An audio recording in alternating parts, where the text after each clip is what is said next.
Maya thought she was just meeting a quiet stranger for lunch, a simple blind date to escape her suffocating reality for one afternoon. But when a helicopter descended onto the rooftop restaurant in broad daylight and armed men stepped out scanning for threats, she realized the man sitting across from her wasn't just anyone. He was Dante Moretti, a name whispered in fear, a mafia boss with enemies circling and a tragic past he'd buried deep. What Maya didn't know was that someone had already been watching her, waiting to use her and her 7-year-old sister as leverage in a deadly game. By the time Dante's hand closed around hers and he said, "You're safe with me," Maya's ordinary life had already burned to the ground. The question wasn't whether she could trust a man like him, it was whether she could survive without him.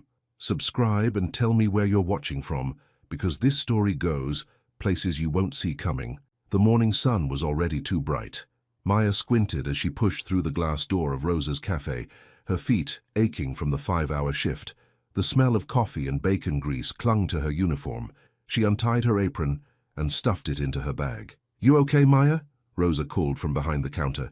"Just tired." Maya forced a smile. "See you tomorrow." The walk to Mrs. Chen's apartment was only 3 blocks, but every step felt heavy. Maya's mind was spinning. Rent was due in 5 days. Lila needed new shoes. The electric bill was late.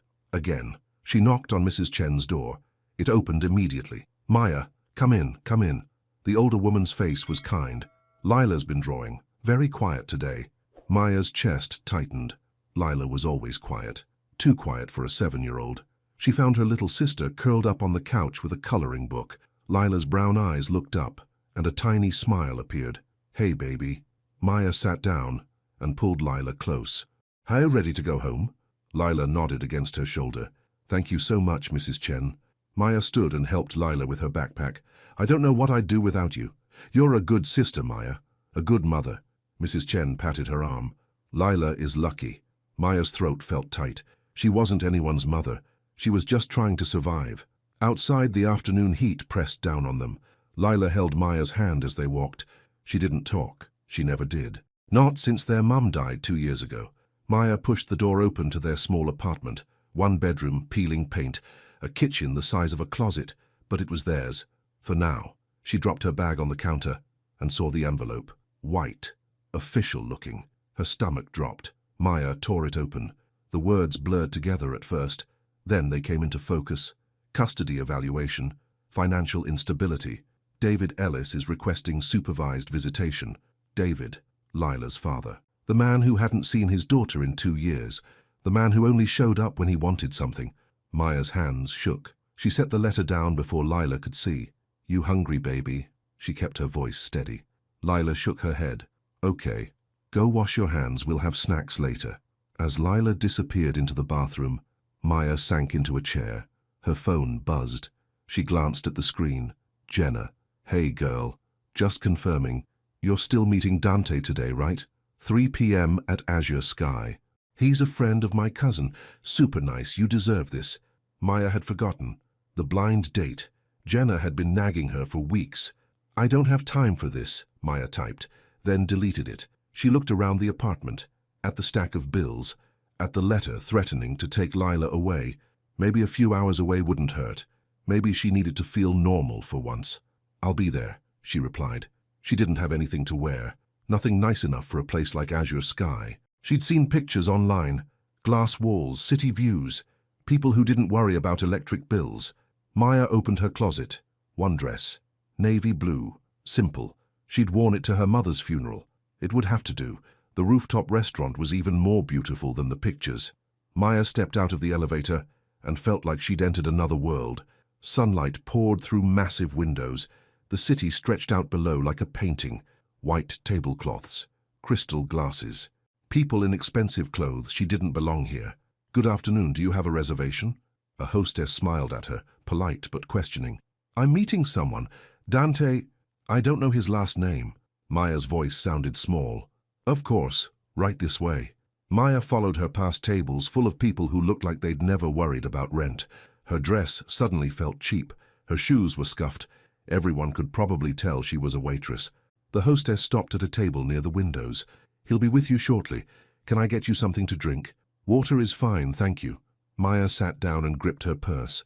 Through the glass, she could see a helipad, an actual helipad, like something from a movie. She pulled out her phone. Maybe she should leave. Text Jenna that she got sick. This was a mistake. Maya! The voice came from behind her. Deep, calm. She turned. The man standing there didn't match the voice. He was tall but not overwhelming. Dark hair, dark eyes. A suit that probably cost more than her rent, but his expression was gentle, almost shy. I'm Dante. He moved around the table and sat across from her. Thank you for coming. I almost didn't. The honesty slipped out before she could stop it. A small smile touched his lips. I'm glad you did. Up close, he was handsome, not in a flashy way. His features were strong but tired, like he carried weight she couldn't see. Jenna didn't tell me much about you, Maya said carefully. She didn't tell me much about you either. Dante folded his hands on the table. Just that you work hard, that you're raising your sister alone. Maya's guard went up. She talks too much. She cares about you. A waiter appeared, young, nervous. He glanced at Dante like he recognized him, then looked away quickly. Can I get you started with drinks? An appetizer? The waiter's voice was too formal. Just water for me, Maya said. The same. Dante's eyes stayed on her. And give us a few minutes. The waiter nodded and left fast. He seems scared of you, Maya said. Dante's expression didn't change. I have that effect sometimes. Why? People make assumptions. He leaned back slightly. They see the suit, the table. They think they know who I am. And do they? Not usually. The sunlight caught the edge of his glass. Outside, the city hummed with life. Maya felt the strangeness of sitting here in this beautiful place with this mysterious man. Tell me about Lila, Dante said. Maya hesitated. Why? Because she matters to you. That makes her interesting to me. Something about the way he said it made Maya's chest ache. Nobody asked about Lila. Not really. She's 7. She doesn't talk much. Not since our mom died. Maya picked at the edge of her napkin. I'm all she has. That's a lot to carry. I don't have a choice. Everyone has a choice. Dante's voice was quiet. You chose to show up for her every day. That's not nothing. Maya looked up. His eyes were steady, serious, like he meant every word. Her phone buzzed. She glanced at the screen, and her whole body went cold. David, I'm sorry. I need to take this. She stood and walked toward the windows, pressing the phone to her ear. What do you want? Is that any way to greet your daughter's father? David's voice was smooth, poisonous. You're not her father. You're a name on a birth certificate. Maya kept her voice low. Why are you doing this? You don't even want her. Maybe I changed my mind. You don't get to change your mind. Not after 2 years. The court disagrees. He sounded pleased with himself. They want to know if you're fit to raise her. Financially stable. Emotionally stable. I'm fine. Are you? Because last I checked, you're working minimum wage at a cafe. Living in a dump. Can barely pay rent. He paused. Maybe Lila would be better off with me? You don't care about her. What do you really want? We'll talk about that later. See you soon, Maya. The line went dead. Maya's hands were shaking. She pressed them against the glass, trying to steady herself. The city below was so big, so indifferent. She felt like she was drowning. Maya. She turned. Dante was standing a few feet away, watching her with those dark, careful eyes. I'm fine, she said automatically. You're not. It's just family stuff, nothing I can't handle. He took a step closer, not invading her space, just present. The person on the phone. They upset you. It doesn't matter. It does. His voice was firm now. If someone is threatening you, I can take care of myself. Maya's voice cracked. I have to. Dante reached out slowly, like she might run. His hand touched her elbow, gentle, grounding. You don't have to do everything alone, he said. Maya wanted to believe him, but she'd been alone for so long. She didn't know how to let anyone in. A low hum filled the air, mechanical, growing louder. Dante's head turned toward the windows. His expression shifted. Something hardened in his eyes. What is that? Maya asked. A helicopter. He said it like it was the most normal thing in the world. The noise grew louder, closer. Through the glass, Maya could see it now. Black, sleek, descending toward the helipad. People at other tables were looking, pointing. The restaurant staff exchanged nervous glances, but Dante didn't move. He stood perfectly still, watching the helicopter land. His hand was still on her elbow. Dante, what's happening? It's okay. His voice was calm. Too calm. You're safe with me. The helicopter touched down. The blades slowed. 2 men stepped out. They wore dark suits. One of them scanned the rooftop through the glass, his hand resting on something at his waist. Maya's heart was racing. Are they carrying guns? Dante turned to face her fully. His expression was unreadable.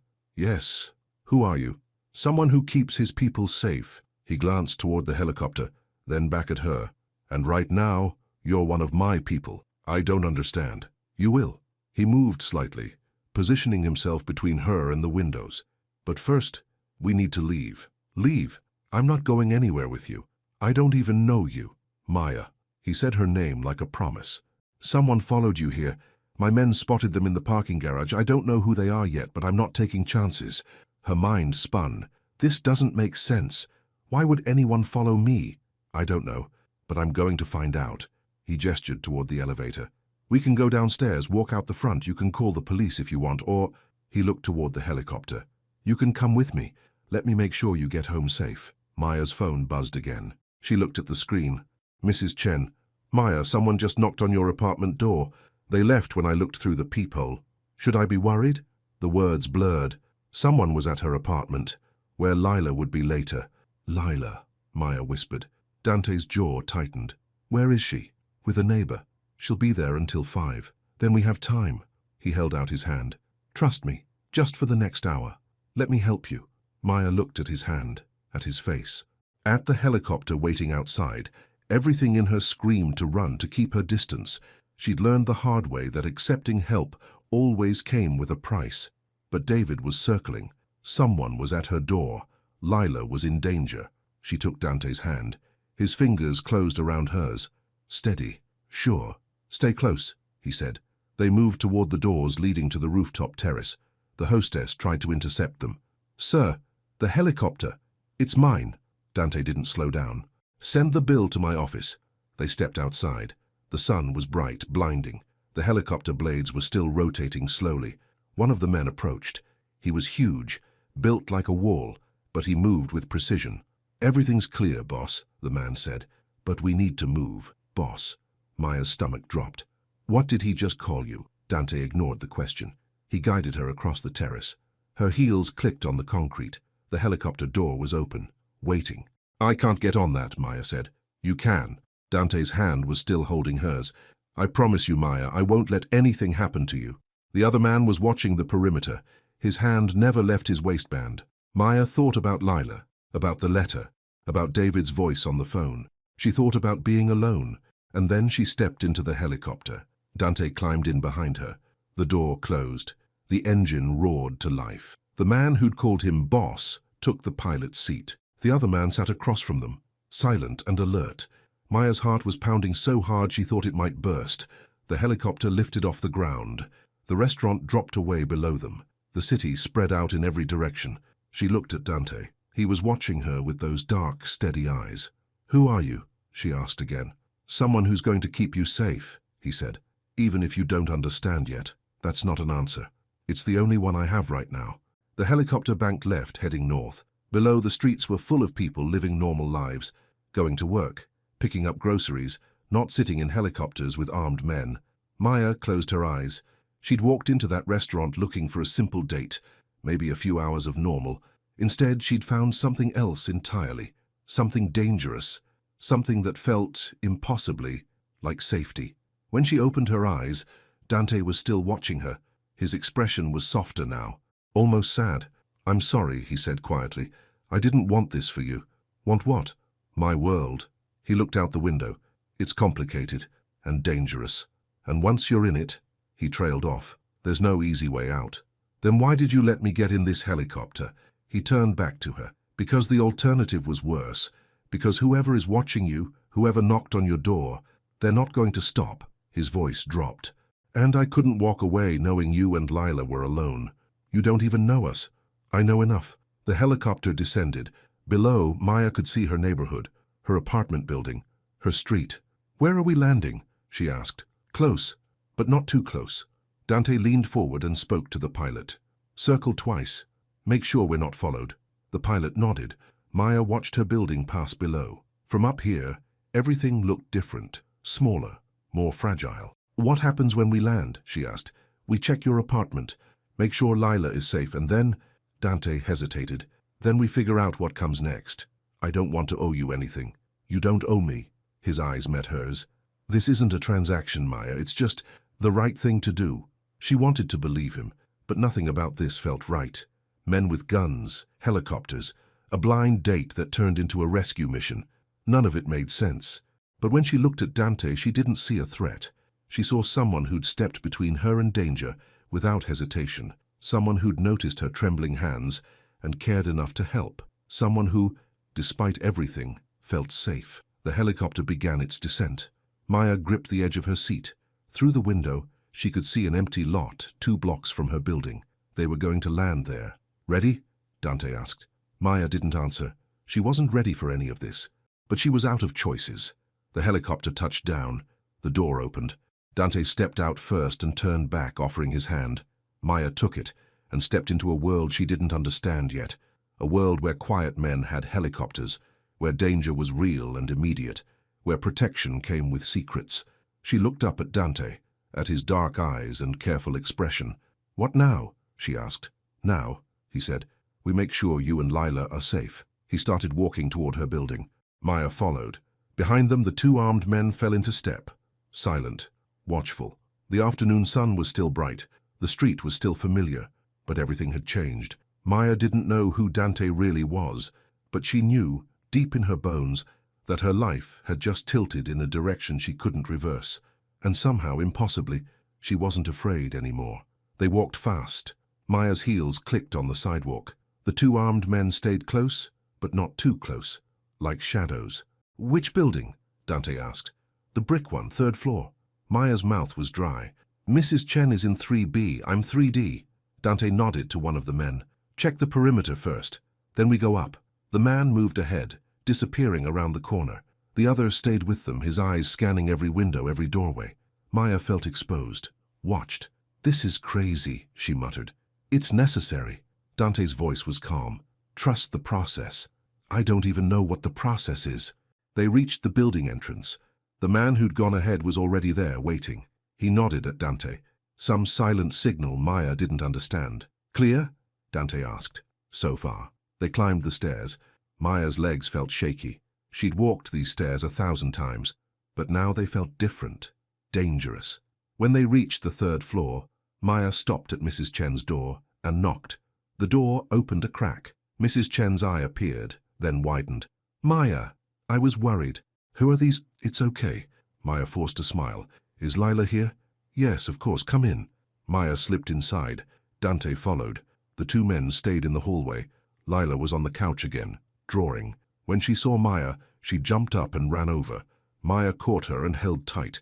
"Hey, baby, you okay?" Lila nodded against her shoulder. Mrs. Chen was staring at Dante. "Who is this?" "A friend," Maya said. It wasn't true, but she didn't know what else to say. "Mrs. Chen, did you see who knocked on my door?" "No, by the time I looked they were gone, but—" She lowered her voice. "I heard footsteps, heavy, like a man." Maya's stomach dropped. "Thank you for texting me." "Of course." Mrs. Chen looked between Maya and Dante. "Is everything all right?" "I hope so." Maya straightened. "Can Lila stay here just a few more minutes? I need to check my apartment." "Of course. Take your time." Maya kissed Lila's forehead. "I'll be right back. Stay with Mrs. Chen, okay?" Lila's eyes were wide, worried, but she nodded. Maya stepped back into the hallway. Dante was waiting with his men. "My door is down here," she said. They moved together. When they reached 3D, Maya's hand froze on her keys. The door looked normal, but something felt wrong. Dante stepped closer. He ran his hand along the door frame, then stopped. His jaw tightened. "What?" Maya whispered. "Scratches. Fresh ones. Someone tried to pick the lock." He straightened. "Stay back." One of the men moved forward. He produced something from his pocket, tools Maya didn't recognize. Within seconds, he had the door open. They went in first. Dante held Maya back with one hand. "Wait here. It's my apartment, and it might not be safe." His voice left no room for argument. Maya watched them move through her tiny space. It took less than a minute. There was nowhere to hide. One of the men came back. "Clear, but someone was definitely here." Maya pushed past Dante. Her apartment looked the same, but something was off. The kitchen drawer was open, just a crack. She always closed it. "They went through my things," she said quietly. Dante was standing in the middle of the living room, looking around, taking in the peeling paint, the worn furniture, the stack of bills on the counter. Maya felt a flash of shame. This was her life, laid bare for this man in his expensive suit. What were they looking for? Dante asked. I don't know. I don't have anything. She gestured around. This is it. This is everything. He walked to the window, looked out at the street. They wanted to know where you live, what your life looks like, who matters to you.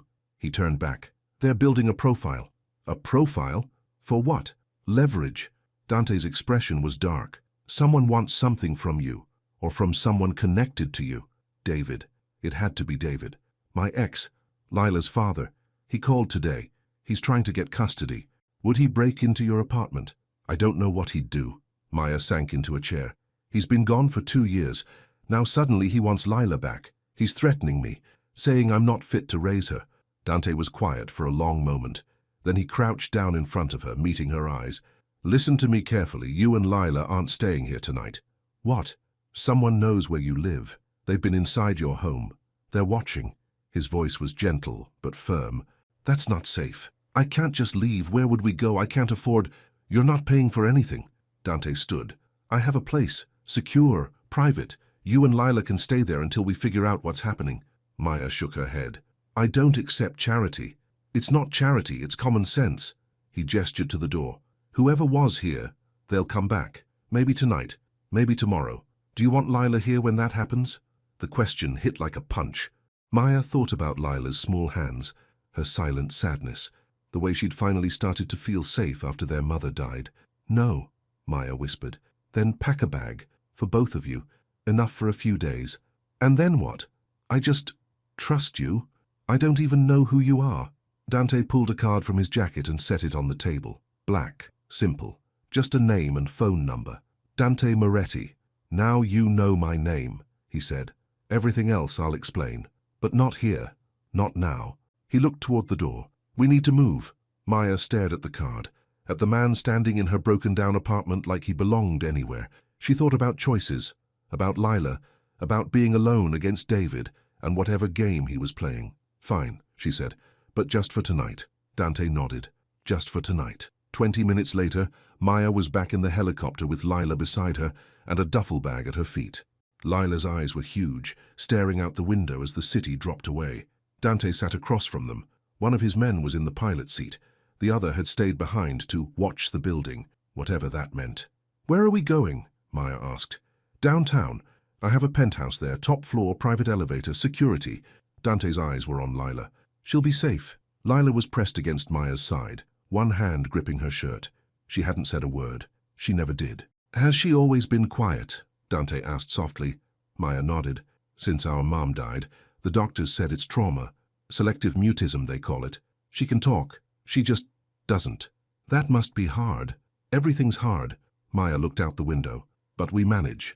The helicopter began to descend. Below, Maya could see a tall building, glass and steel, modern, expensive. They landed on the roof, a helipad with lights that made everything feel like a movie set. Dante stepped out first and helped Lila down. Then Maya. The rooftop was empty except for a door leading inside. Dante swiped a card and it opened. This way. They took an elevator. It was the nicest elevator Maya had ever been in. Mirrors, soft lighting, quiet music. Lila watched everything with wide eyes. The doors opened directly into a massive apartment. Maya stepped out and stopped. Floor-to-ceiling windows showed the entire city. The furniture was modern and clean. Everything looked expensive but somehow comfortable, like a home, not a hotel. Wow, Maya breathed. Enzo, Dante called out. A man appeared from another room. Tall, lean, maybe late 30s. He had kind eyes and a scar along his jaw. Boss, you're back early. Boss. There was that word again. We have guests. Dante gestured to Maya and Lila. This is Maya and her sister, Lila. They'll be staying here for a while. Enzo looked at them, then back at Dante. Something passed between the two men. Understanding without words. Of course. Enzo smiled at Maya. Welcome. I'm Enzo. I work with Dante. Work, Maya repeated. Doing what? Security, mostly, Enzo said smoothly. Would you like something to eat? Drink? We're fine. Maya's voice was sharper than she meant. She was tired, scared, and completely out of her depth. Dante touched her elbow gently. Let me show you the guest rooms. You can get settled. I don't want to settle. Maya turned to face him. I want answers. Who are you, really? Why do you have armed men and helicopters and... She gestured around. All of this. Maya, no. You said you'd explain. So explain. Dante glanced at Lila. Not in front of her. Then when? After she's asleep, I promise. He looked at Enzo. Can you order some dinner? Something kid-friendly. On it. Dante led them down a hallway. He stopped at a door and opened it. Inside was a bedroom, huge, with its own bathroom and a window overlooking the city. This is yours, Dante said. There's another room next door for Lila, or she can stay with you, whatever you're comfortable with. Maya walked inside slowly. The bed looked like a cloud. Everything was clean and new and nothing like her apartment. Lila tugged on her hand. What, baby? Lila pointed to the window, at the city lights starting to glow in the dusk. Pretty, right? Maya managed a smile. We'll just stay one night.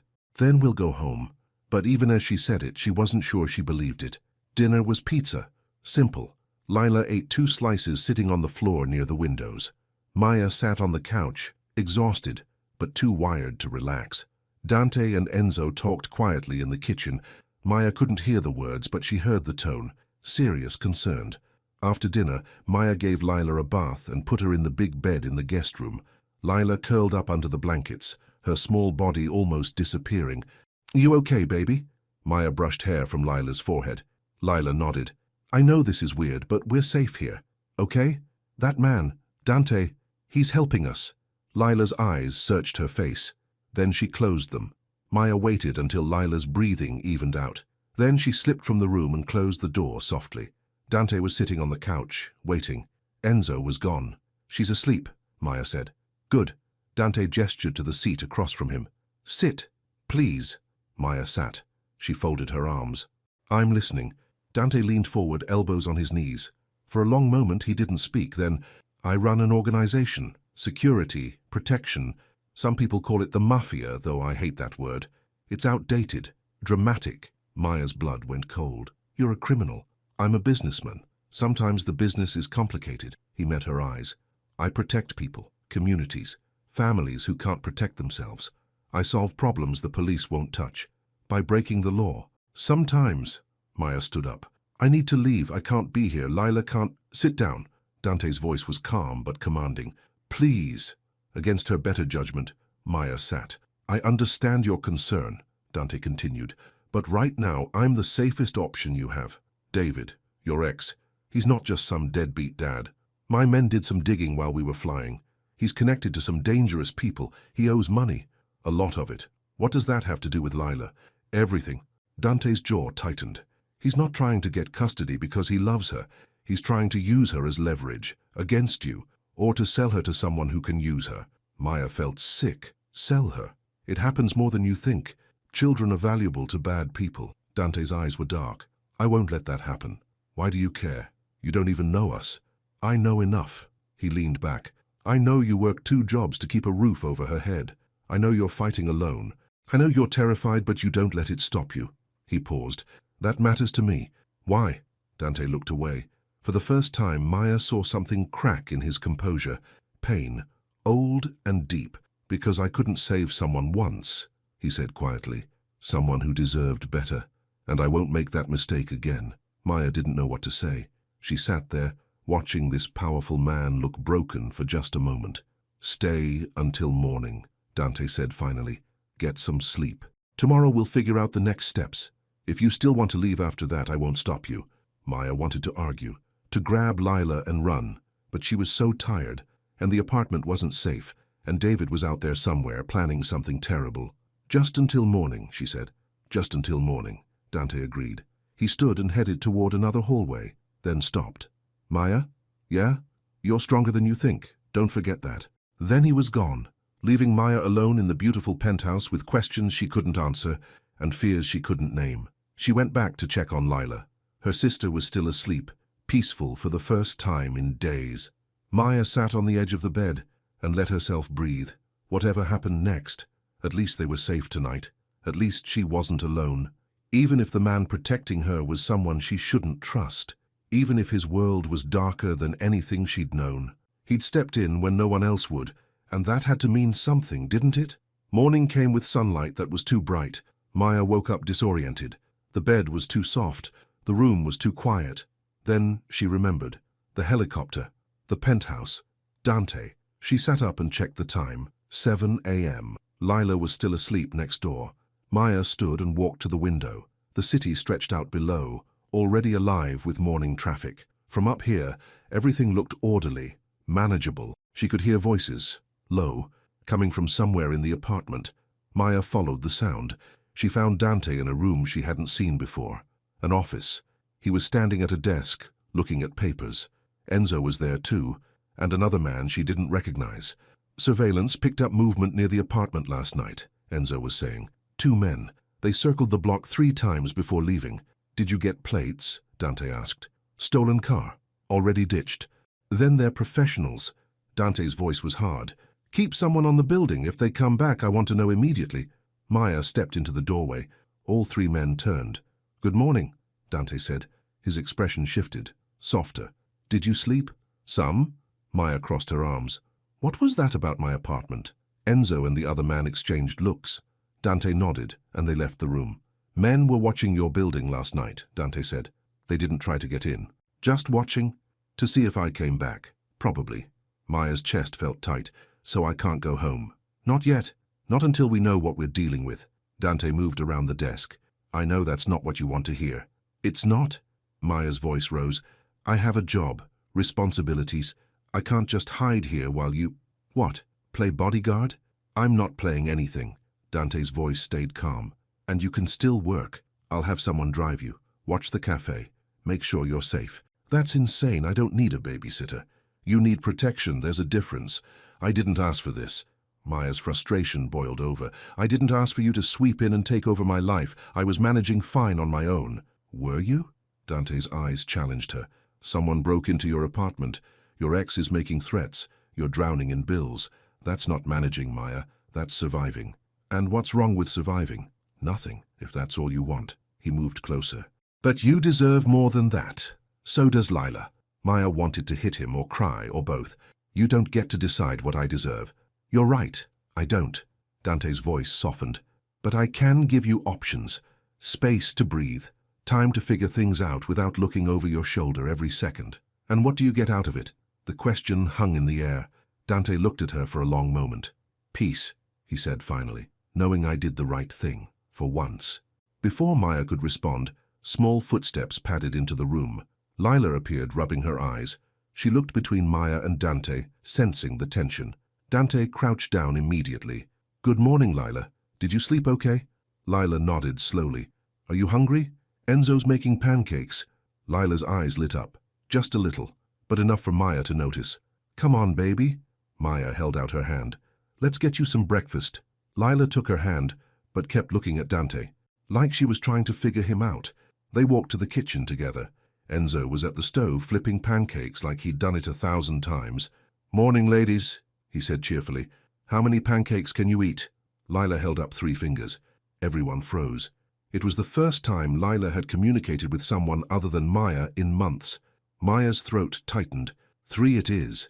Dante was watching from the doorway. His expression was unreadable. But Maya thought she saw something there. Surprise, maybe even hope. They ate breakfast together. Lila sat next to Dante at the big table. She didn't talk, but she watched him, and when he asked if she wanted more juice, she nodded. It was small, but it was something. After breakfast, Dante showed them more of the penthouse. There was a library, a gym, guest rooms that looked like hotel suites. This is too much, Maya said. Nobody lives like this. I do. Dante opened another door. This whole wing is secure. Separate entrance. If you need space, you can stay here. The wing had a living room, 2 bedrooms, and a kitchen. Everything clean and modern. Why do you have all this? Maya asked. I shelter people sometimes. Families of men who work for me, people in danger. Dante leaned against the doorframe. I protect my own. That's how this works. I'm not yours to protect, aren't you? The question was quiet, almost gentle. Maya didn't know how to answer. Lila was exploring the rooms, opening closets and peering out windows. She seemed less scared now, more curious. She likes it here, Dante observed. She's 7. She likes anything new. Maybe. Or maybe she feels safe. Dante watched Lila touch a bookshelf carefully, like she was afraid to break something. When's the last time she felt that way? Maya didn't answer, because he was right. Lila hadn't felt safe in a long time. Neither had Maya. And standing here, in this impossible place with this complicated man, Maya realized something terrifying. She was starting to feel safe too, which meant she was starting to trust him. And that was the most dangerous thing of all. 3 days passed. Maya called Rosa and explained she needed time off, a family emergency. Rosa was understanding but worried. "You sure you're okay, honey?" Rosa asked. "I'm fine, just dealing with some things." Maya looked out the penthouse window at the city below. "I'll be back soon." She hoped that was true. Lila adapted faster than Maya expected. She explored every corner of the penthouse. She found the library and pulled books from the shelves.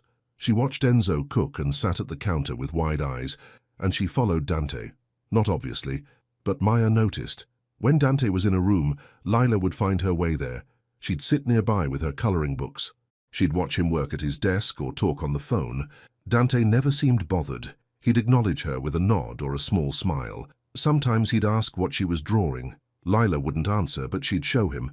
It was strange, beautiful, and it broke Maya's heart a little, because Lila was looking for a father, and Dante was filling that space without even trying. On the 4th morning, Maya woke to voices. She walked to the kitchen and stopped. Dante was sitting on the floor. Lila was next to him. Between them was a wooden puzzle. They were putting it together in silence.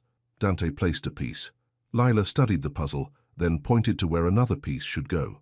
Dante tried it. It fit. He smiled. "Good eye," he said quietly. Lila's lips curved. Not quite a smile, but close. Maya's chest ached. She watched them for another moment, then cleared her throat. Dante looked up. "Good morning." "Morning." Maya moved to the coffee maker. "You're up early." "Couldn't sleep." "Found Lila in the library." He stood and brushed off his pants. "She's got a knack for puzzles." Lila stayed on the floor, examining the pieces. Maya poured coffee and leaned against the counter. "You're good with her." "She's easy to be good with." "Not for most people." Maya took a sip. The coffee was perfect. Strong. "She doesn't trust easily." "Neither do you." Maya met his eyes.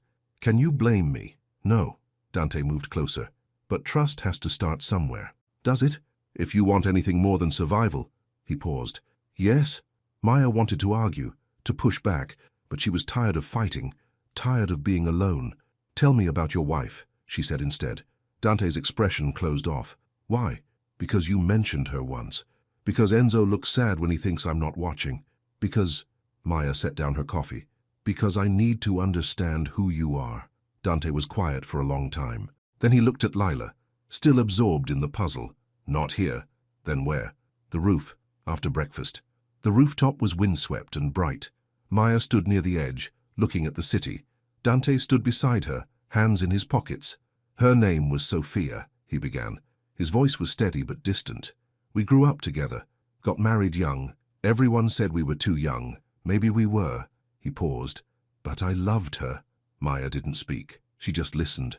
"She got pregnant 3 years ago. We were excited, scared, but excited." Dante's jaw tightened. There was a meeting, a truce between families. Sophia wanted to come. She wanted to be part of that world. I should have said no. What happened? Rafa Moretti, my cousin. He never liked that I took over the family business instead of him. He saw the truce as an opportunity. Dante's hands curled into fists. He brought a gun, opened fire during the meeting, killed 3 people. Sophia was one of them. Maya's breath caught. "I'm so sorry. She was 5 months pregnant." Dante's voice cracked just slightly. "I lost them both." The wind whipped around them. Maya wanted to touch him, to offer comfort, but she didn't know how. "What happened to Rafa?" she asked. "He ran, went into hiding. I've been looking for him ever since." Dante finally looked at her. His eyes were dark, haunted. "He's the one watching you. My men confirmed it last night." Maya's stomach dropped. "Why? What does he want with me?" "To hurt me." Dante turned fully toward her. "He knows we've been seen together. The restaurant, the helicopter. He thinks if he takes you or Lila, I'll break. Will you?" Dante didn't answer right away. When he did, his voice was raw. "I don't know, and that terrifies me." Maya took a step closer. "I'm not her. I'm not Sophia." "I know. But you see her when you look at me." "No." Dante shook his head. "I see someone strong, someone fighting for the people she loves." Someone who deserves better than the hand she's been dealt. He reached out slowly, touching her cheek. I see you, Maya. Her breath hitched. His hand was warm, gentle. She should step back, keep her distance. But she couldn't move. I don't want to drag you into my mess, Dante said. But you're already in it. Rafa made sure of that. So what do? We stay ahead of him. We keep you and Lila safe. His thumb brushed her cheekbone. And we figure out how to end this. Maya closed her eyes. For just a moment, she let herself lean into his touch, let herself feel safe. Then she stepped back. I need to check on Lila. Dante dropped his hand. Of course. She turned and walked toward the door. Before she opened it, she looked back. Thank you, she said, for telling me. Dante nodded, but he didn't smile. He just stood there, silhouetted against the sky, looking like a man carrying too much weight.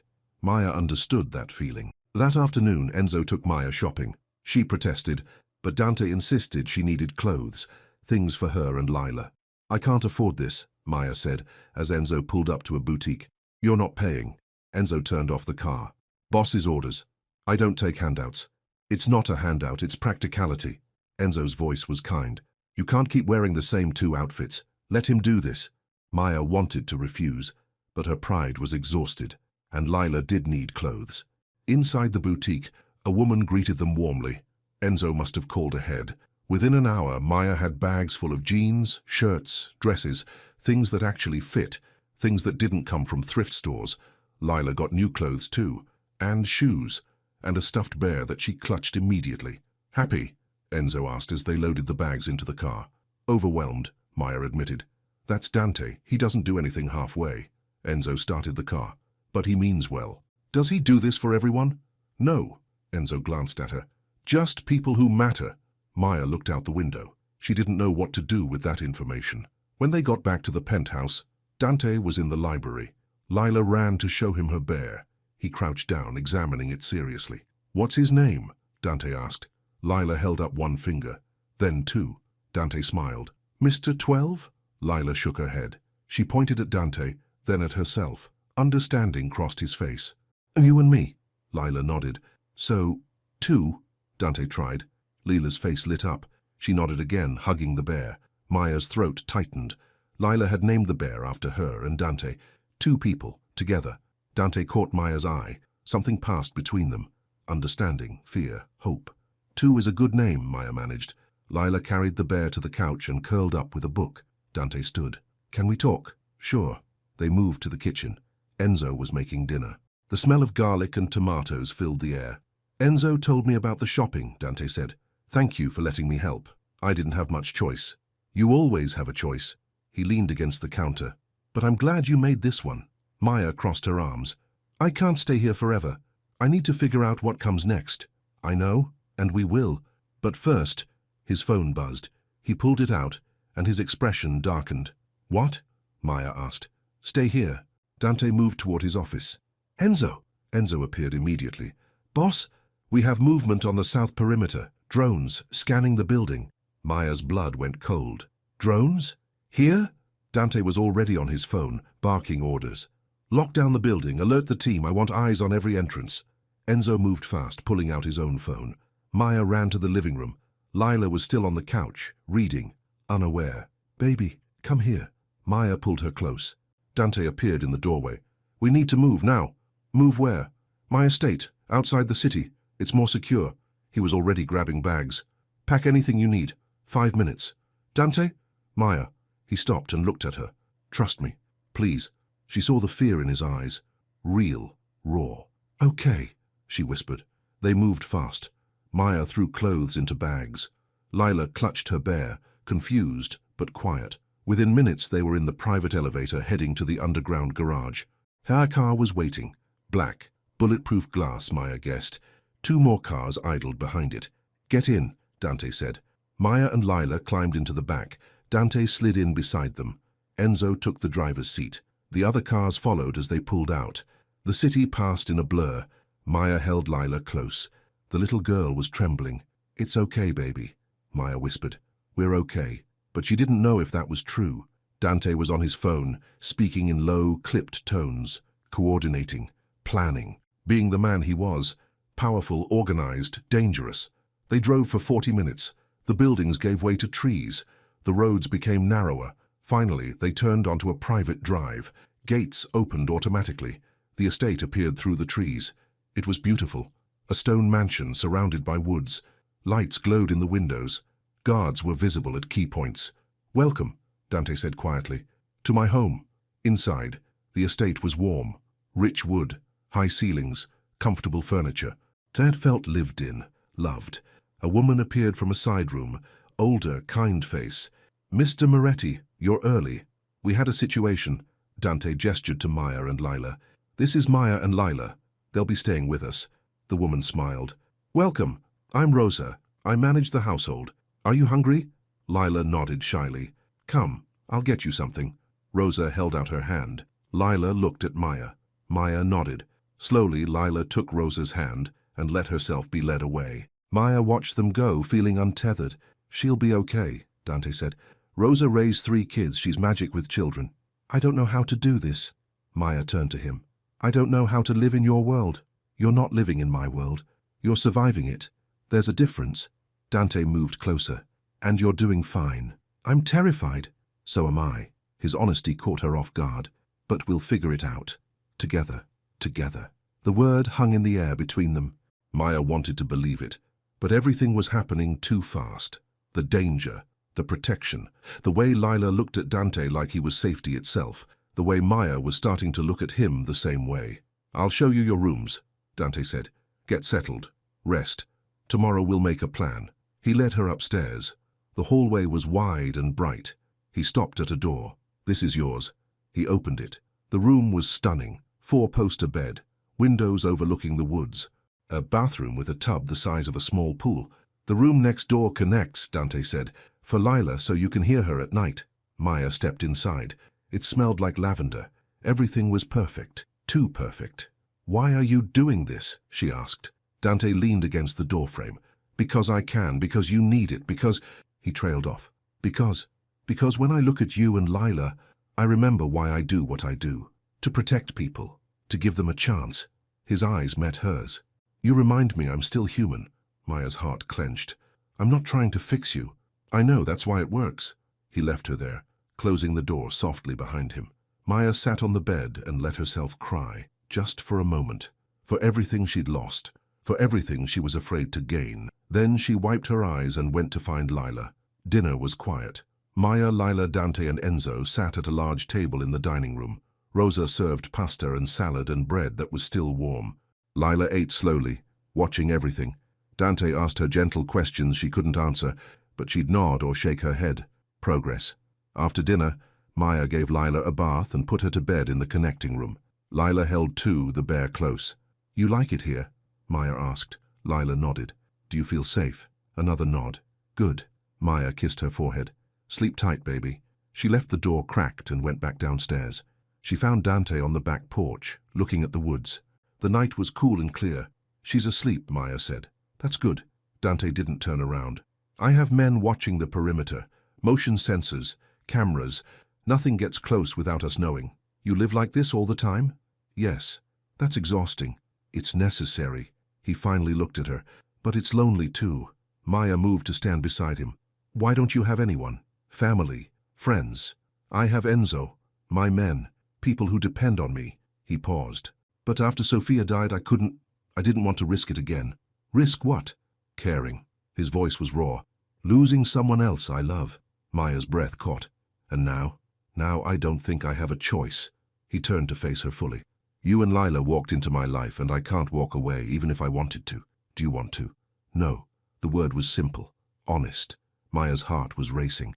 She should say something, but she didn't know what. Dante reached out and touched her hand. Just their fingers. But it felt like everything. "You don't have to decide anything tonight," he said. "Just stay. Let me keep you safe. The rest, we'll figure out." Maya looked at their hands. At this man who'd turned her world upside down in the span of days, who'd protected her without asking for anything in return, who looked at Lila like she mattered. "Okay," she whispered. "Okay. I'll stay. For now." Dante's expression softened. "That's all I'm asking." They stood there in the darkness, hands touching while the woods whispered around them. And Maya realized something terrifying. She wasn't just staying for safety anymore.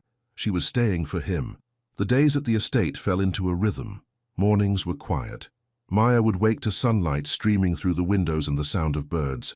Lila would climb into bed with her, and they'd lie there for a few minutes before starting the day. Breakfast was with Dante. He'd already be working, but he'd stop when they appeared. They'd eat together.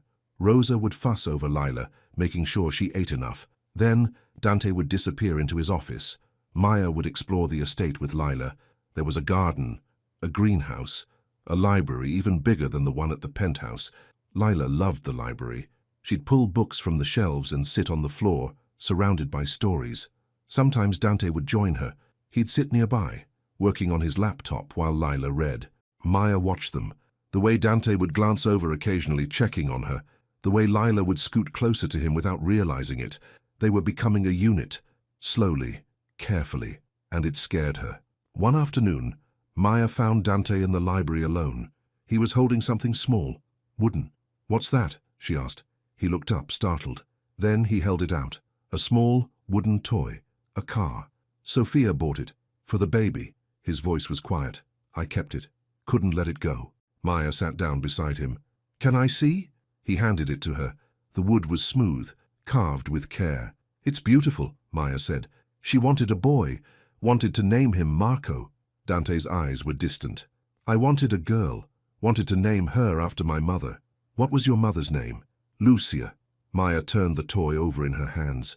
"This must hurt, to look at." It did. For a long time, Dante looked at her. But lately, it hurts less. "I don't know why." Maya knew why. But she didn't say it. Footsteps, small, careful. Lila appeared in the doorway. She saw the toy and moved closer, curious. Dante held it out. "Want to see?" Lila nodded. She took it carefully, examining it like it was precious. Then she looked at Dante, really looked at him, and she smiled. A real smile. The first Maya had seen in months. Dante's breath caught. "You like it?" Lila nodded. She held the toy to her chest, then held it out to Dante, offering it back. "You can keep it," Dante said softly. "If you want." Lila's eyes widened. She looked at Maya. "It's okay, baby," Maya said. "If Dante says you can have it." Lila clutched the toy and threw her arms around Dante's neck. A hug, quick, but real. Dante froze. Then his arms came up, holding her gently. His eyes closed. Maya's vision blurred. She looked away, giving them the moment. When Lila pulled back, she was still smiling. She ran off with the toy, back to her books. Dante sat very still. His hands were shaking. "Are you okay?" Maya asked. "I don't know." His voice was hoarse. "I didn't expect. She trusts you. I don't deserve that." "Maybe not." Maya touched his shoulder. "But you have it anyway." Dante looked at her. His eyes were full of something Maya couldn't name. Gratitude, fear, something deeper. "Thank you," he said. "For what?" "For letting me be part of this. For not running." "I thought about running, but you didn't." "No?" Maya smiled slightly. "I didn't." They sat there together in the quiet library while Lila played nearby. And for the first time in a long time, Maya felt something she'd almost forgotten. Hope. That night, after Lila was asleep, Maya couldn't settle. She wandered downstairs and found Dante on the porch again. "Can't sleep?" he asked. "Too much on my mind. Want to talk about it?" Maya leaned against the railing.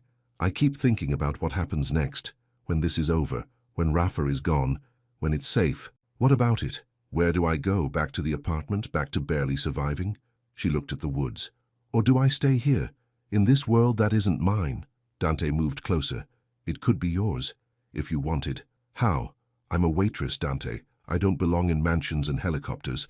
You belong wherever you choose to be." His voice was firm. "And Lila belongs wherever you are. That's all that matters." "Is it? To me?" "Yes." Maya turned to face him. "Why? Why do we matter so much to you?" Dante took a breath. "Because you're the first thing in 3 years that's made me feel alive. Because when Lila hugged me today, I remembered what it's like to hope for a future." He stepped closer.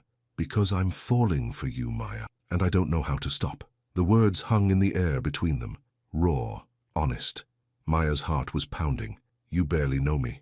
I know enough. I know you fight for the people you love. I know you're scared, but you don't let it stop you. I know you see me, really see me, and you haven't run." He reached up, touching her face. "That's more than enough." Maya closed her eyes. She wanted this, wanted him, but she was terrified. "I can't be another person you lose," she whispered. "Then don't be." His thumb brushed her cheek. "Stay. Choose this. Choose us. It's not that simple." "It is that simple." Dante's voice was gentle, but insistent. "Everything else is complicated. But this? This is easy. You feel it. I feel it. We just have to be brave enough to try." Maya opened her eyes. His face was inches from hers. Dark eyes, strong features, vulnerability that broke her heart. "I'm scared," she admitted. "So am I." He smiled slightly. "But I'd rather be scared with you than safe alone." And then he kissed her. Gentle, careful, like she might break. Maya's hands came up to his chest. She could feel his heart racing, could feel the warmth of him, the solidness. She kissed him back. It was slow, tender, full of everything they hadn't said, all the fear and hope and possibility. When they pulled apart, Dante rested his forehead against hers. "Stay," he whispered. Maya nodded. "Okay, okay? I'll stay." She took a shaky breath. "I'll try." Dante pulled her close. She let herself lean into him, let herself feel safe, and for the first time she let herself believe this might actually work. The kiss changed everything. Maya woke the next morning feeling different, lighter, like something heavy had finally lifted from her chest. Lila was still asleep. Maya got dressed and went downstairs. Dawn was just breaking, painting the estate in soft gold light. She found herself wandering, exploring rooms she hadn't seen yet, a music room with a piano, a sunroom filled with plants.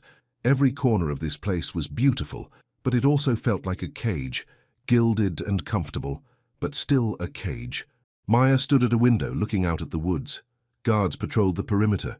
Cameras watched every angle. She was safe here, protected, but she wasn't free. "Morning," she turned. Dante stood in the doorway, hair still messy from sleep. He wore a simple t-shirt and jeans. He looked younger, less guarded. "Morning," she said. He moved closer. "You okay?" "I don't know." Maya crossed her arms. "I feel trapped. Not by you, just by the situation." "I know." Dante leaned against the wall. "I wish I could give you normal, but this is my life. Walls and guards and always watching. Is it worth it?" "It used to be." He looked at her. "Now I'm not sure." "What does that mean?" "It means maybe I'm tired too, of living like this, of always being on guard." He pushed off the wall. "But I can't change it overnight. Rafa is still out there. Until he's not, we're stuck." "Yeah," Maya sighed. "So what do? We wait, we stay alert, and we try to live in the meantime." He reached for her hand. "Together." She let him take it. His fingers were warm, steady. "Together," she echoed. The days that followed were strange, beautiful and terrible at once. Beautiful because of the small moments. Breakfast with Dante and Lila, walks in the garden. Lila drawing pictures while Maya read nearby and Dante worked quietly. Terrible because of the constant awareness. The guards, the cameras, the knowledge that danger was circling. But they tried. They tried to be normal. One afternoon, Maya decided to cook. Rosa protested, but Maya insisted. "I need to do something," Maya said. "Feel useful." Rosa relented. They made pasta together. Maya taught Lila how to roll meatballs. Lila's hands were tiny and clumsy, but she tried hard. Her tongue stuck out in concentration. Dante appeared in the doorway. "What's happening here?" "Cooking," Maya said. "Want to help?" "I don't cook." "You do now." Maya handed him a spoon. "Stir the sauce." He looked uncertain, but he took the spoon and moved to the stove. Maya guided his hand, showing him how to stir without splashing. They stood close, too close. Maya was aware of his warmth, his height, the way he smelled like soap and something else. Something uniquely him. "Like this?" he asked. "Perfect." Lila giggled. Actually giggled. The sound was so unexpected that everyone froze. "Did you just laugh?" Dante asked, amazed. Lila nodded, smiling. "Do it again," he said. She did. A small, bright sound. Maya's eyes filled with tears. Lila hadn't laughed since before their mother died. She'd forgotten what it sounded like. Dante caught her eye. His expression said everything. "We did this. Together." They ate dinner at the big table. The pasta was good. Not perfect, but good. They laughed, all of them, when Lila got sauce on her nose. It felt like family. And that was dangerous, because Maya was starting to want this. Not just the safety, not just the protection. She wanted him, wanted this life, wanted Lila to keep laughing. After dinner, after Lila was asleep, Maya found Dante in his office. He was at his desk, looking at papers. His expression was dark. "What's wrong?" she asked. He looked up. "We have new intel. Rafa's been spotted near the city. He's planning something." Maya's stomach dropped. "What kind of something?" "I don't know yet, but he's getting bold." Dante stood. "I've doubled security here, but I need you to stay alert. If anything feels wrong, anything at all, you come find me immediately. You're scaring me." "Good. You should be scared." He moved around the desk. "But I won't let him touch you. Or Lila. I promise." Maya wanted to believe him, but fear was creeping back in. "What if he gets through?" she whispered. "He won't." "But what if—" Dante pulled her close. She let herself be held, let herself feel his strength. "I've lost enough," he said quietly. "I'm not losing you too." Maya held on tight, because she was starting to realize something terrifying. She loved him. It was too soon, too fast, too complicated, but it was true. She loved this broken, dangerous man who'd stepped into her life and refused to leave, and that made everything so much more frightening. The attack came 3 nights later. Maya woke to darkness, complete darkness, the kind that meant the power was out. Then alarms, loud, piercing. She bolted upright. "Lila!" She ran to the connecting door and threw it open. The bed was empty. "Lila!" Maya's voice was panic. "Lila!" Footsteps. Running. Dante appeared with a flashlight. "Maya, get down! Lila's gone. She's not in her room." His expression changed. "Stay here." "I'm not staying anywhere. She's my sister." "Then stay behind me." He pulled something from his waistband, a gun. They ran through the dark hallways. Other lights appeared. Enzo and 2 guards. "Status!" Dante barked. "Perimeter breach on the east side. Power grid is down. We have backup generators, but they're not engaging." Enzo's voice was tight. "And sir, we can't find the girl." Maya's legs nearly gave out. "No, no, no, no." Dante grabbed her shoulders. "Listen to me. We will find her. But I need you to stay with Enzo. He'll keep you safe while I'm coming with you." "Maya? She's my sister." Maya's voice broke. "I'm not hiding while she's out there." Dante's jaw clenched. Then he nodded. "Fine. But you do exactly what I say. Understand?" "Yes." They moved through the house, flashlights cutting through darkness. Dante called Lila's name. Maya called. Nothing. Then, a sound, small, from the library. They ran. Dante reached the door first and threw it open. The library was empty, but the window was open. The screen was cut. "They took her through here," Enzo said. "They knew where she'd be." Maya couldn't breathe. How did they know? Inside information or surveillance? Dante was already on his phone. "Pull up the cameras from the last hour. Track any movement outside the house." A man appeared with a laptop. The screen glowed in the darkness. They watched footage rewind. Then, there, a figure, climbing through the library window, carrying something small, carrying Lila. "I'll kill him," Dante said quietly. "Deadly." "Where did they go?" Maya demanded. "Where?" Enzo was on another phone. "We have a vehicle leaving the property 7 minutes ago, headed south. Rafa has a place an hour south, near the river." Dante was already moving. "Get the cars, full team now." "Dante!" Maya grabbed his arm. "Please, please bring her back." He turned and cupped her face. "I will. I swear to you, Maya. I will bring her home. I'm coming with you." "No, it's too dangerous." "I don't care," Maya's voice echoed. "She's terrified. She needs me. I'm coming." Dante looked at her, saw the determination, the fear, the love. "Fine," he said, "but you stay in the car until I clear the building. No arguments. No arguments." They ran. The drive was the longest hour of Maya's life. She sat in the back of the SUV with Dante. Enzo drove. 2 more cars followed. Dante was on the phone, coordinating, planning. His voice was cold, controlled. This was the mafia boss, the man who commanded empires. Maya's hands were shaking. She couldn't stop seeing Lila's empty bed, the open window, her baby sister, alone and scared. Dante's hand found hers. He didn't look at her, but he held on. "We're going to get her," he said. "You don't know that." "Yes, I do." His voice was absolute. "Rafa wants me. He'll keep her alive to draw me in. That's his mistake, because I'm coming, and I'm ending this tonight." Maya looked at him, at the hard set of his jaw, the darkness in his eyes. "Don't get yourself killed," she whispered. "I won't." He finally met her eyes. "I have too much to come back to." The GPS said 5 minutes, then 2. Then they were turning onto a dark road. "Lights off," Dante ordered. The car went dark. They rolled forward slowly. Through the trees, Maya could see a house, small, run down. lights in the windows. That's it, Enzo said. 2 guards outside, maybe more inside. Dante checked his gun. Maya, you stay here with Enzo. I'll take the team in. We clear the house room by room, fast and quiet. What about Lila? I'll find her first, I promise. He moved to open the door. Maya grabbed his hand. Be careful. He kissed her, hard and fast. Always. Then he was gone. Maya watched through the window as Dante and 4 men moved toward the house. They were shadows, silent, professional. The guards outside never saw them coming. One moment they were standing watch. The next, they were on the ground, unconscious. Dante reached the door. He signaled. The team positioned. Then they went in. I can't just sit here, Maya said. You have to. Enzo's voice was firm. This is what Dante does. Trust him. I do, but... Gunfire. Sharp cracks in the night. Maya's heart stopped. Dante, he's fine. He knows what he's doing. More gunfire. Then silence. The waiting was agony. Maya counted seconds, minutes. Every moment Lila was in there, scared and alone.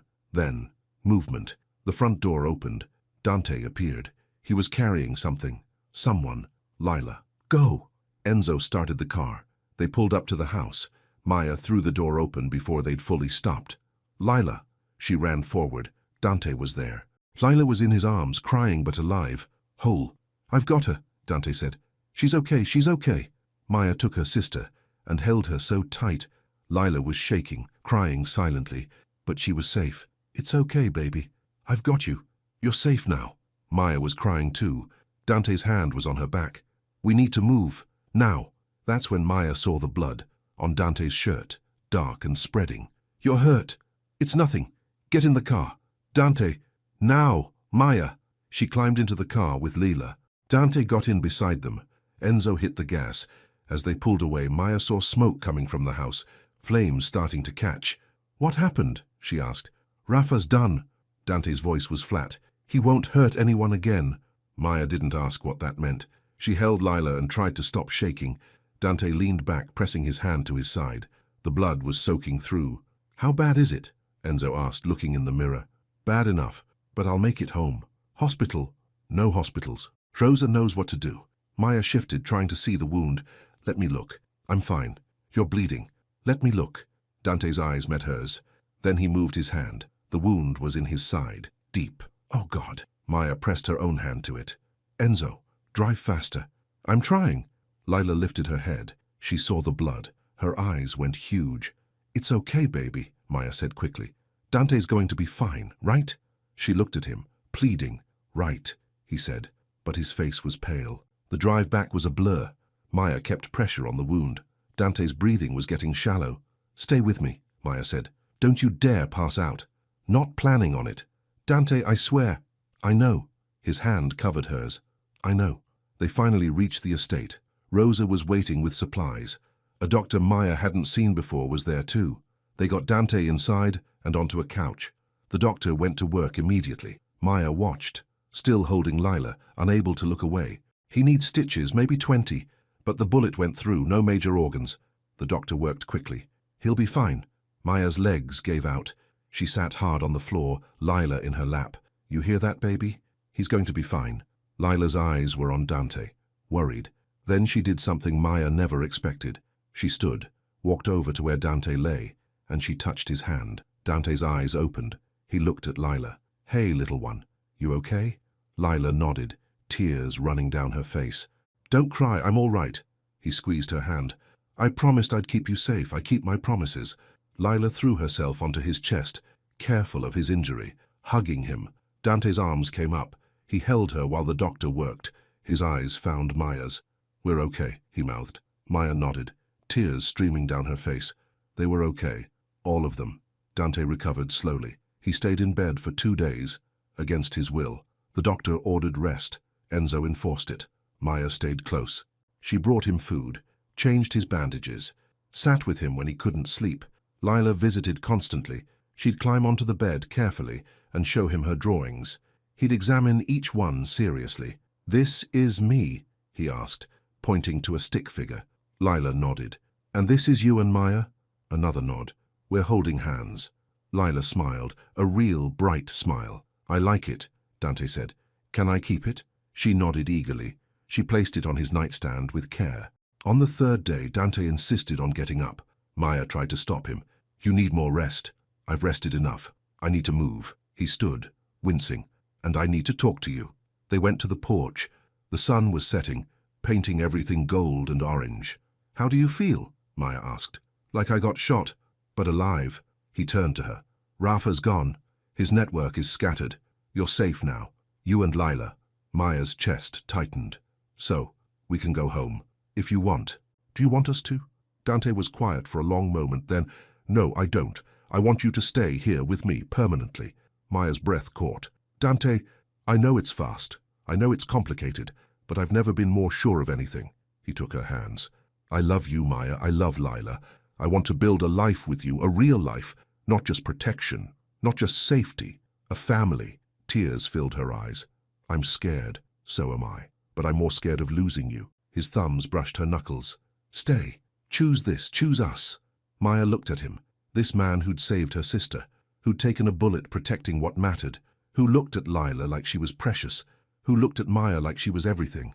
"I choose us," she whispered. "I choose you." Dante pulled her close, kissed her like she was air, and he was drowning. "I love you," Maya said against his lips.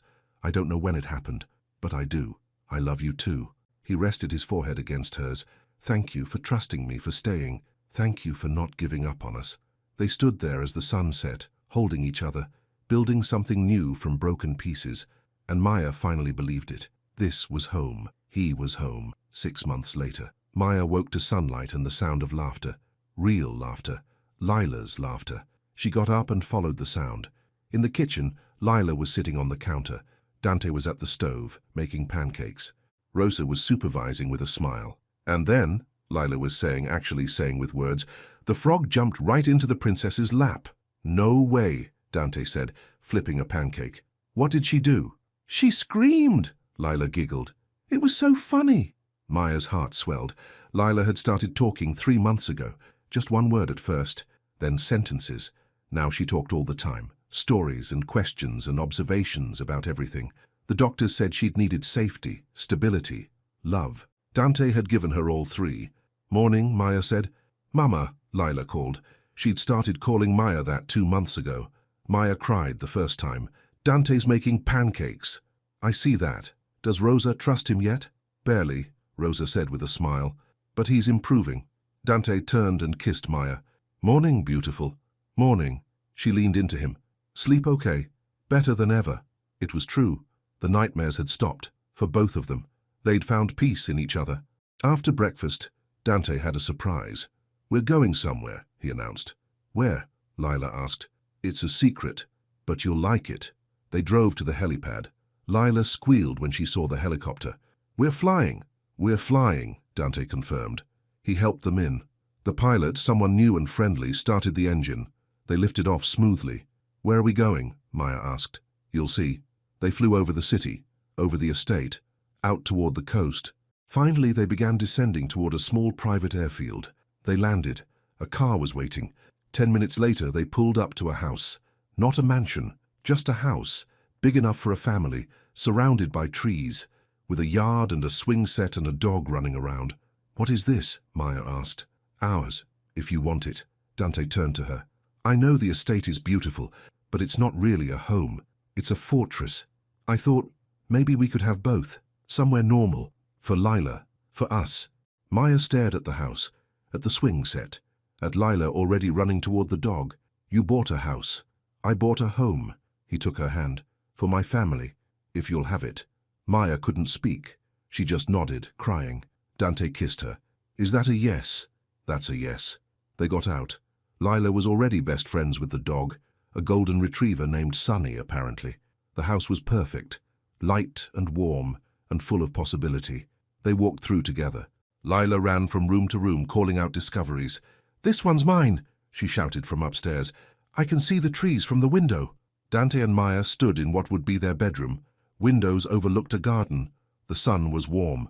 "Thank you," Maya said, "for all of this, for everything. Thank you for choosing me, for loving me despite," he gestured vaguely, "his past, his world." "Not despite," Maya said. "Because of. You're a good man, Dante Moretti. Even when you don't think you are." He pulled her close. I'm trying to be for you, for Lila. You already are. They heard footsteps. Lila appeared, holding a piece of paper. I drew something. She held it up. It was them, all three of them, holding hands. And underneath, in careful letters, family. It's perfect, Dante said, his voice rough. Just perfect. Lila beamed. Can we hang it in my room? We can hang it anywhere you want. She ran off to explore more, Sunny bounding after her. Maya leaned into Dante. I never thought I could have this. Have what? Everything, safety, love, a family, a future. She looked up at him. You gave me all of it. We gave each other all of it. He kissed her forehead. And we're just getting started. They stood at the window, watching Lila play in the yard with the dog, watching their future unfold. Maya thought about the blind date, the restaurant, the helicopter that changed everything, how far they'd come from that day. She thought about fear and trust, about survival and living, about the courage it took to choose love when everything in her said to run. She thought about Dante, about the broken man who'd learned to hope again, who'd protected them, loved them, built them a home. I love you, she said. I love you too. Dante wrapped his arms around her. Always. And as the sun filled the room, as Lila's laughter echoed from the yard, Maya knew one thing for certain. She was home. Really, truly home. Not in the house, not in the city or the estate or any place with walls. Home was this. Dante's arms around her, Lila's happiness, the three of them together. Home was family. Home was love. Home was choosing each other, every single day, and it was the most beautiful thing she'd ever known. Later that night, after they'd returned to the estate to pack some things, Maya found Dante on the porch, their spot. Lila's asleep, she said, exhausted from all the excitement. She was pretty excited. Dante smiled. The dog helped. Everything helped. The house, the yard, the idea of normal. Maya sat beside him. You really did all that for us. I did it for me, too. I needed normal. I didn't realize how much until I found it with you. He took her hand. This isn't the end of my work. There will still be security, still be complications, but we'll have balance, Maya finished. A safe place to just be us. Exactly. They sat in comfortable silence. The stars were bright overhead.